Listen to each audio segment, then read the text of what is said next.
Thank you for waking up with us. I'm Anna McAllister, filling in for Randy Ayala today. And I'm Bodie Brooks. Thanks for waking up with us here on the 8 o'clock hour of Fox 14, your morning news. Still a little bit fresh and new to the audience and for many of us here, too.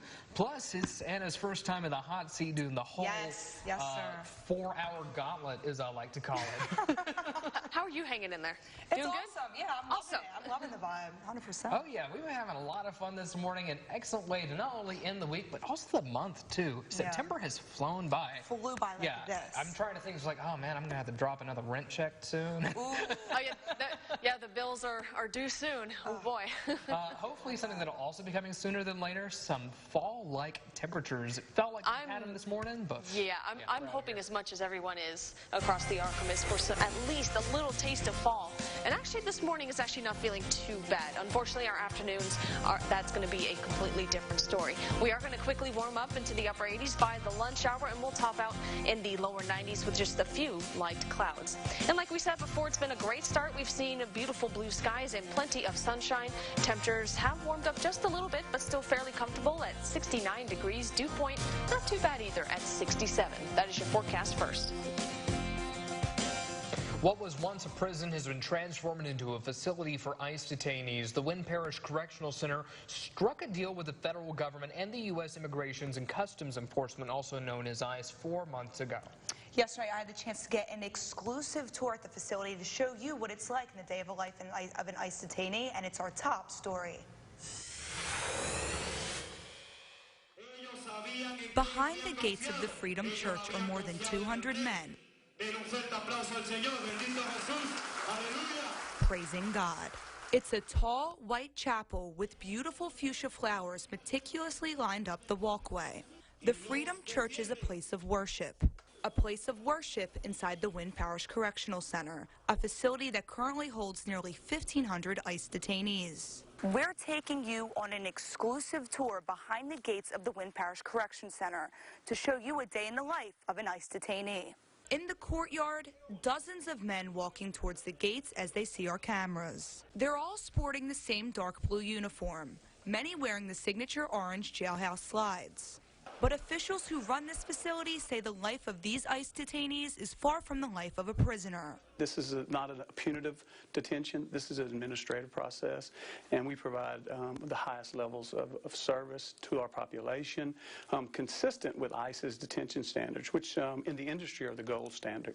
As we walk through the massive facility, we see that proclaimed gold standard at work. There's a wing specifically designated for medical treatment. 2 permanent doctors are assigned to the facility, and 1 is always on call. We offer the broadest range in activities. Facility officials say these detainees have 4 hours of recreation a day. That can be spent doing a number of things, like playing soccer, volleyball, or trying their hand at air hockey. Sutterfield says one of the misconceptions is that these detainees are treated poorly. The level of care and custody to our population is paramount. We pride ourselves on like more of an open compound concept. Sutterfield says though there is structure to an ICE detainee's day, they have much more freedom than the public understands. He says while detainees usually stay from 30 to 45 days, they have the opportunity to communicate with their families every day if they choose.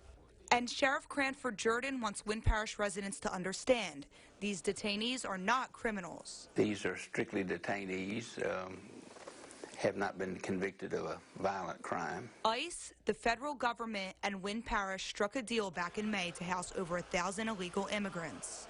The facility is paid $70 a day per inmate by the federal government. Sheriff Jordan says the deal has been an opportunity for tremendous growth in the parish. The employees were originally making $10 an hour, and with us holding ICE detainees, $10 went to $18.44 an hour. This money is going back into our community. We caught up with locals to see how they feel about having hundreds of illegal immigrants housed in their neighborhood. The response was pretty positive. I feel like if it evolves as it has been presented to us, I think it'll be good. Before those came in, we had murderers and people with mental issues. These have not necessarily committed dangerous crimes, but they're there until their case is adjudicated, so what's the difference?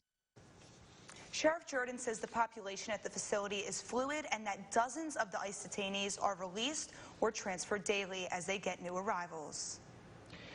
To a crime alert this morning, the Bastrop Police Department asking for help finding a man they say tried to kill someone. Marquise Robinson is wanted for attempted second-degree murder. Detectives did not give very many details on the case. He's 5'6", weighing about 156 pounds. His last known addresses are 150 Haney Street in Bastrop and 310 K Street in Oak Grove. If you know where Robinson is, you are urged to contact Crime Stoppers at 318-388-CASH.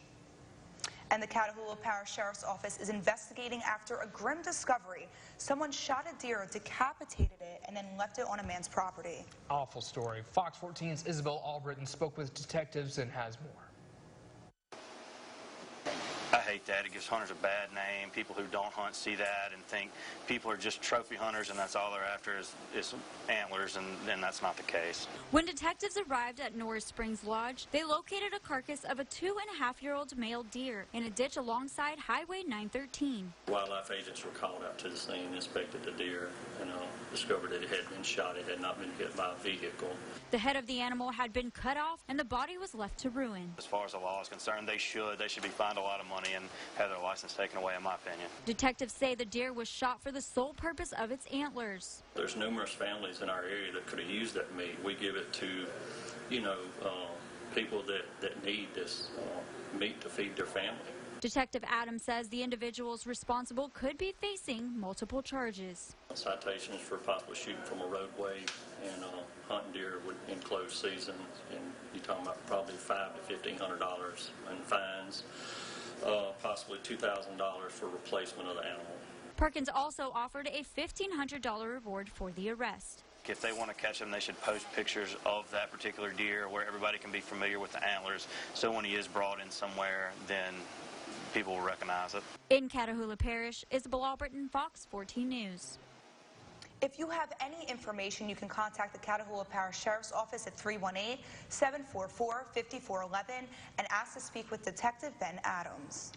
Up next on Fox 14, Monroe City officials are extending a helping hand to small or disadvantaged businesses. We'll tell you how they're stepping up. We'll see what local businesses will be impacted when we come back. But first, here's Lexi with your commute cast.